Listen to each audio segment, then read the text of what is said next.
Peter Walsh, leader of the Nationals, has got some ideas on it. Peter Walsh, good morning. Good morning, Neil. There'll be a hell of a lot of wood up there to use, wouldn't there? There is. I did a drive-through down there on Monday, and particularly down in the South Gippsland area, just trees down everywhere, obviously. Great work by our emergency services to get it off the immediate part of the road, but there's a lot of wood there. There'll be a lot of wood there that's a fire hazard in the future. Our view is that we should collect it for firewood. That there is a ban on collecting firewood on the sides of roads. Let's get rid of that ban. Once the emergency services have done their role, we don't want people interfering with what they're doing, but let's open it up and use that firewood. There is a lot of people still use firewood for heating and cooking. It is very hard to get.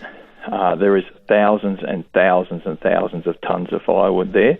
Let's utilise that wood and have people clear it up without the cost of someone cutting it away. Why is there a ban on picking up firewood beside the road? Is it safety or what's the problem?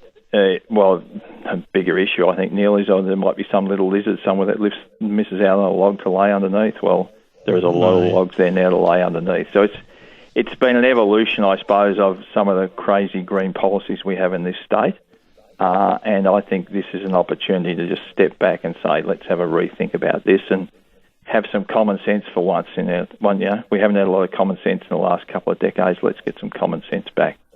The SES were telling me last week they were hopeful they could actually organise to have it cut up and put in a big pile somewhere. You ship it down and put it in a big pile, I don't know, at the local town or some specific place where people go to pick it up. I guess that might be safer than having dad and mums just wander up there with their chainsaws. Well, there are spots where obviously you want to be very careful about working on the road verge, but there's plenty of areas if you put a sign up saying, firewood collection in process, that people will slow down and be careful. It's not an insurmountable thing. If what you said in your introduction about 3 departments can't make their mind up, we actually, supposedly ministers in this state are supposed to make the state run. Let a minister get involved and actually make it happen instead of 3 departments standing around scratching their heads forever. Yeah, well, we're told it's already big logs are being shipped out. Where would they be going? Any idea?